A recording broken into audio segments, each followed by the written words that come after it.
हिंदी साहित्य के इतिहास के व्यवस्थित अध्ययन के क्रम में हमने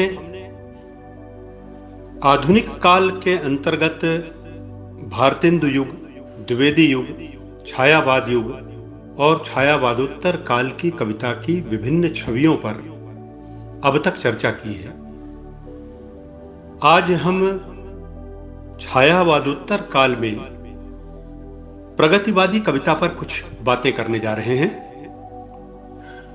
सबसे पहले यह ध्यान में रखें कि प्रगतिवाद और प्रगतिवादी कविता साहित्य के इतिहास का एक बहुचर्चित पक्ष है।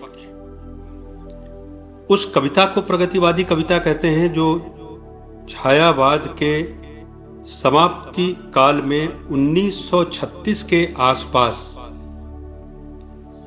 सामाजिक चेतना का प्रतीक बनकर उभरी।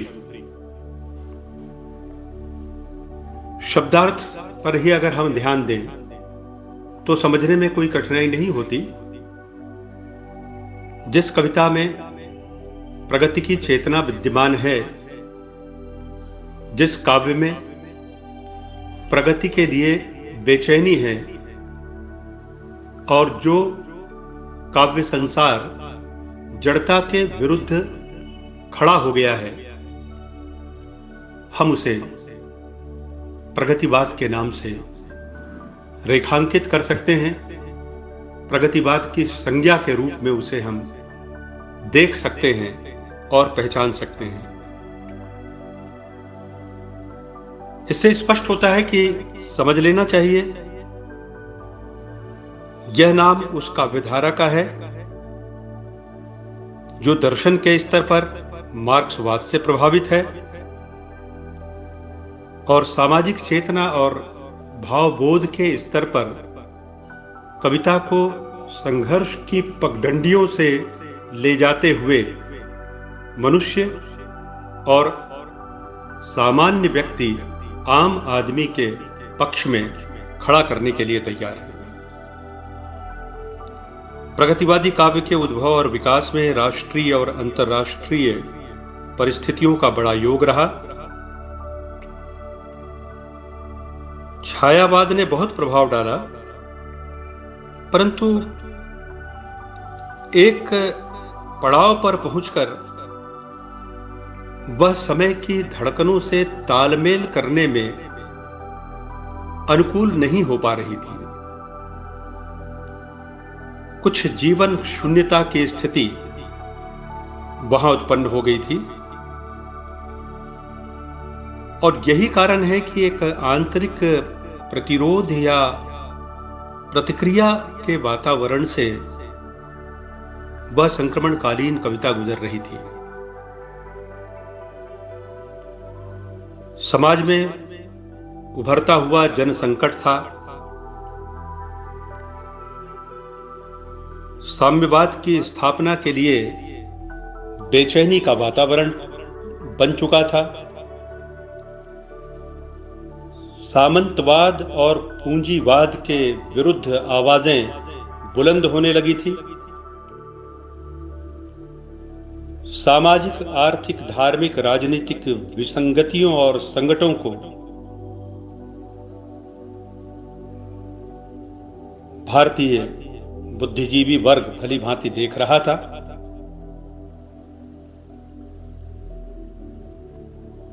सामान्य जनजीवन की महत्ता के लिए कविता छटपटा रही थी। सुख सुविधाओं की प्रतिष्ठा के बीच प्रसरित हो रहे आडंबर पर नजर थी कवियों और लेखकों की। इसलिए प्रगतिवादी कविता बुद्धिजीवियों के लिए प्रेरणा केंद्र बन गई और प्राण बिंदु के रूप में मनुष्यता की छटपटाहट को अभिव्यक्त करने के लिए उत्सुक और तत्पर हो गई।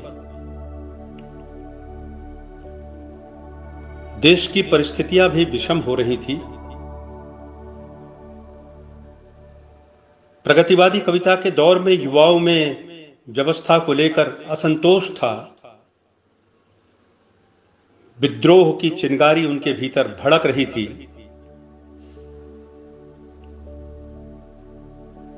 ब्रितानी सत्ता और उसके दमन चक्र के साथ साथ आंतरिक व्यवस्था के प्रति भी असंतोष सब तरफ देखा जा रहा था। इसलिए मनुष्य की चेतना के धरातल पर गहराई में उतरकर उसकी आशाओं, अभिलाषाओं, विश्वासों को स्वर देने के लिए जो भूमि तैयार हो गई थी, उस भूमि पर प्रगतिवादी कविता की फसल लहलहाना अवश्यंभावी हो गया था। गांधी जी के नेतृत्व में स्वतंत्रता आंदोलन चरम पर पहुंच रहा था, परंतु नरम दल और गरम दल की तरह युवाओं की विद्रोही भावना को वास्तविक अभिव्यक्ति नहीं मिल पा रही थी। गांधी जी के अहिंसावादी सिद्धांतों, शांतिपूर्ण असहयोग का उनका आंदोलन, सविनय अवज्ञा जैसे कदम, सत्य और अहिंसा की पूर्ण पक्षधरता और रचनात्मक कार्यक्रम, ग्राम्य विकास की बातें, ग्राम स्वराज की बातें, ये सभी अपनी जगह पर थी, परंतु युवाओं का एक वर्ग भी था जो अहिंसावादी सिद्धांतों से संतुष्ट नहीं हो पा रहा था, क्योंकि वे लोग या वह वर्ग ऐसा था जो उग्र आचरण में विश्वास करता था। हिंसा के भय से आंदोलन रोके जा रहे थे और उग्रता पर विश्वास करने वाला वर्ग रुकने के लिए तैयार नहीं था। ऐसे वातावरण में हम देखते हैं कि एक संपूर्ण पृष्ठभूमि हमारे सामने उभर कर उपस्थित हो जाती है कि प्रगतिवादी कविता को कैसा पर्यावरण मिला। गरीबी, अशिक्षा, असुविधा और अपमान, ये जैसे जनजीवन के लिए एक स्थायी प्रश्न बन चुके थे। यही कारण है कि प्रगतिवादी रचना साहित्य के क्षेत्र में और समीक्षा के क्षेत्र में भी नवीन दृष्टि लेकर उपस्थित हुई। सामाजिक यथार्थ शब्द उभरकर सामने आया।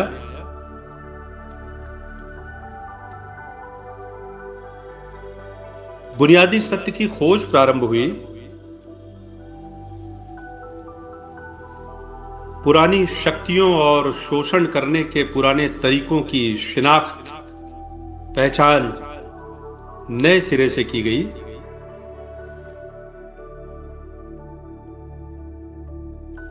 घटनाओं की अनदेखी बंद हुई और परीक्षण, पुनर्परीक्षण, क्रॉस एग्जामिनेशन का दौर प्रारंभ हुआ।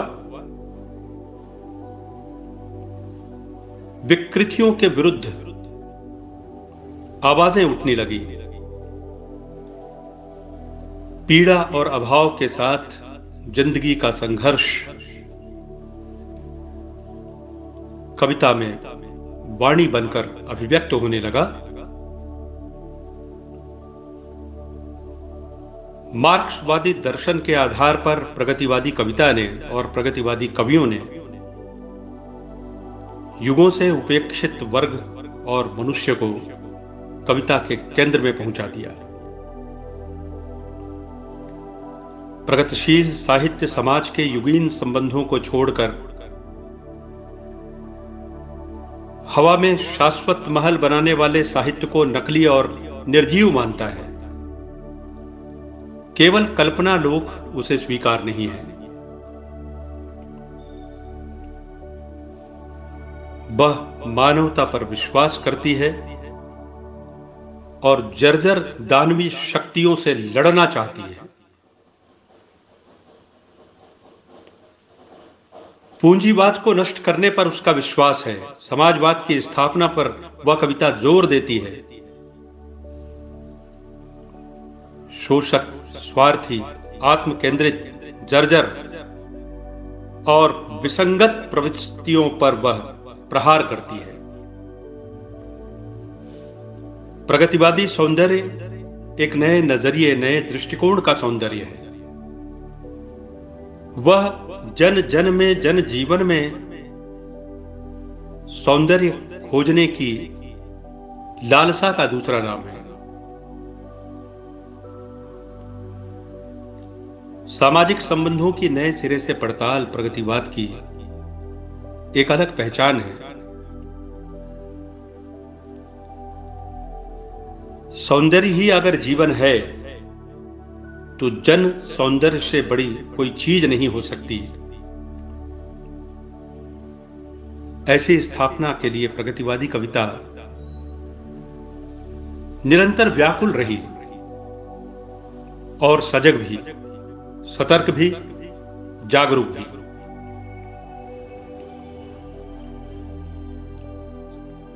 कल्पनालोक से साहित्य को बाहर लाने के प्रयास का दूसरा नाम है प्रगतिवाद।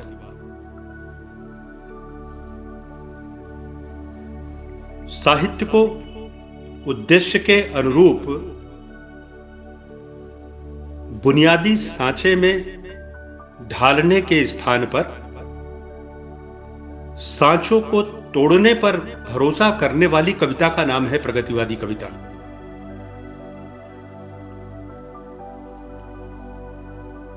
यह कविता किसी अभिप्राय के लिए है, किसी कला दृष्टि के लिए है, किसी विशेष सृष्टि के लिए है।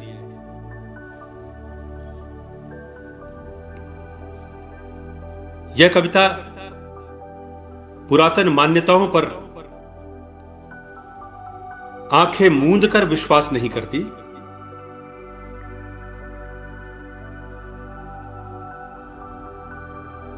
विसंगत परिस्थितियों और शक्तियों को कटघरे में खड़ा करके सवालात करना चाहती है प्रगतिवादी कविता।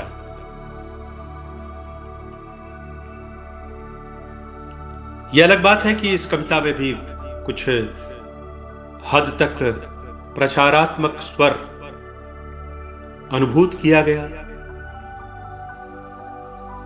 परचों जैसी कोई बात भी कविता बनकर सामने आने लगी।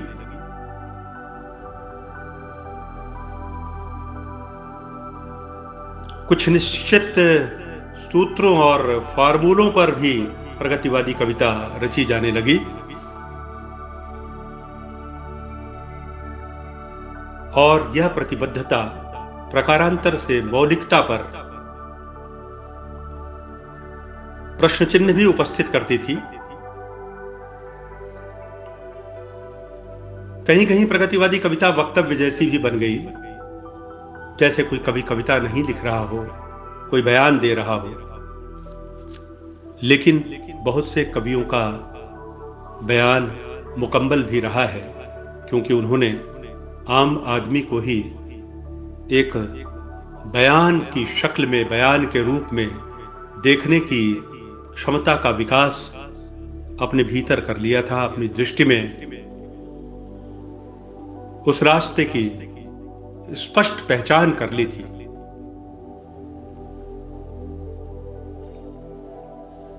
हिंदी काव्यधारा के विकास में प्रगतिवादी कविता का बहुत महत्वपूर्ण स्थान है। उसकी अहम भूमिका से भला कौन इनकार कर सकता है। छायावाद युग के प्रमुख स्तंभों में से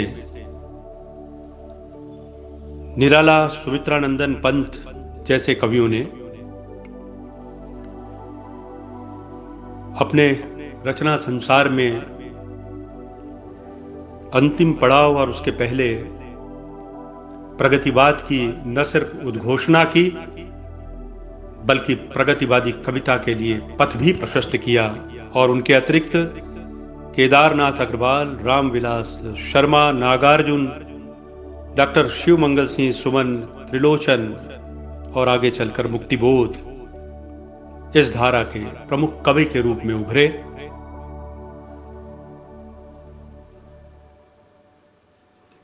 स्मरण रहे कि छायावाद के प्रसंग में हमने निराला और पंत जी की प्रगतिवादी कविताओं की भी संक्षिप्त चर्चा की थी, परंतु प्रगतिवाद और उसकी नाना छवियों की पृष्ठभूमि के रूप में छायावाद के इन स्तंभों को सदैव याद किया जाएगा।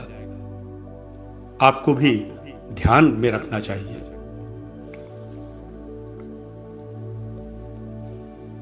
फूल नहीं रंग बोलते हैं में केदारनाथ अग्रवाल कहते हैं, आज नदी बिल्कुल उदास थी। आज नदी बिल्कुल उदास थी, सोई थी अपने पानी में।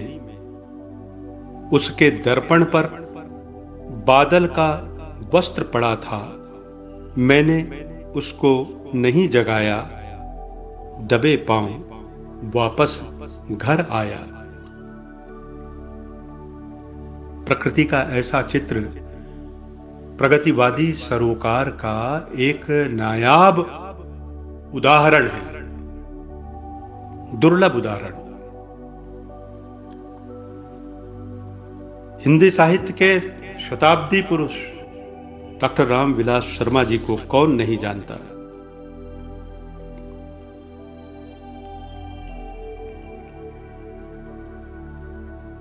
वे प्रख्यात प्रगतिवादी समीक्षक के रूप में सामने आए। सामाजिक संवेदना को आत्मसात करके उसे नई त्वरा, नया वेग प्रदान करने में डॉक्टर रामविलास शर्मा जी का अभूतपूर्व अवदान है। भला इस नाम को कौन भुला सकता है जिसे हम नागार्जुन कहते हैं, बाबा नागार्जुन, जिनका वास्तविक नाम था वैद्यनाथ मिश्र।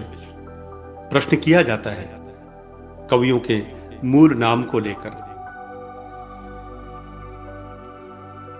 सन 1910 में तरौनी दरभंगा में जिनका जन्म हुआ था,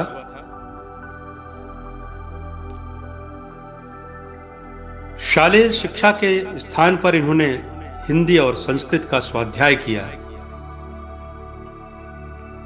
क्या आप जानते हैं कि नागार्जुन पहले यात्री नाम से मैथिली में कविताएं लिखते थे? इन्होंने कालजयी उपन्यास भी लिखे हैं। गंभीर, संवेदनापरक और कलात्मक कविताएं, दूसरी तरफ रागात्मक, सौंदर्यमयी छवियों को अंकित करने वाली कविताएं, तो तीसरे पड़ाव पर मनुष्य की मानवीय संभावनाओं के प्रति गहन आस्था अभिव्यक्त करने वाली कविताएं। इस त्रिवेणी संगम को ध्यान में रखते हुए यदि हम अध्ययन करें तो नागार्जुन होने का अर्थ एक हद तक समझ में आ सकता है। शिक्षा पद्धति को लेकर चुटीले व्यंग कम नहीं लिखे गए हैं, परंतु युगधारा के अंतर्गत नागार्जुन की ये पंक्तियां आज भी सोचने समझने के लिए बाध्य करती है। घुन खाए शहतीरों पर की 12 खड़ी विधाता बाँचे। घुन खाए शहतीरों पर की 12 खड़ी विधाता बाँचे। फटी भीत है, छत चूती है, आले पर बिस्तुरिया नाचे। बरसा कर बेबस बच्चों पर मिनट मिनट में 5 तमाचे। इसी तरह से दुखरन मास्टर गढ़ता है आदम के सांचे। एक दौर में किस तरह बच्चों को संवेदना के स्थान पर वेदना के वातावरण में शिक्षा दीक्षा के लिए तैयार किया जाता रहा। कैसी विवशता रही, कैसी घुटन, कैसी बेबसी और कैसी बेकली शिक्षा के नाम पर, उसे पूरी बुलंदी से अभिव्यक्त किया नागार्जुन जैसे कवियों ने। उद्बोधन जैसी कविता भी हम बाबा नागार्जुन की देखते हैं। बादल को घिरते देखा है पाषाणी चंदना रविंद्र के प्रति, सिंदूर तिलकित भाल, तुम्हारी दंतुरित मुस्कान जैसी कविताएं बाबा नागार्जुन की लेखनी के माध्यम से प्रगतिवादी दृष्टि और दृष्टिकोण की अनोखी मिसालें हैं। रांगे राघव, त्रिलोचन, भारत भूषण अग्रवाल, भवानी प्रसाद मिश्र, सच्चिदानंद हीरानंद वात्स्यायन अज्ञे, नरेश मेहता, शमशेर बहादुर सिंह, धर्मवीर भारती, ये किसी ना किसी रूप में प्रगतिवादी रहे हैं, परंतु स्मरण में रहे, ध्यान रहे, इनमें से बहुतेरे कवि ऐसे हैं जिन्हें मूलतः आप प्रगतिवादी नहीं कह सकते। यद्यपि उनकी कविताओं में प्रगतिवादी स्वर है, परंतु आने वाले समय में प्रयोगवाद और नई कविता के धरातल पर उनकी पहचान स्पष्ट रूप से अधिक सामने आई। इसे भली भांति याद रखें। शेष आगामी कड़ियों में।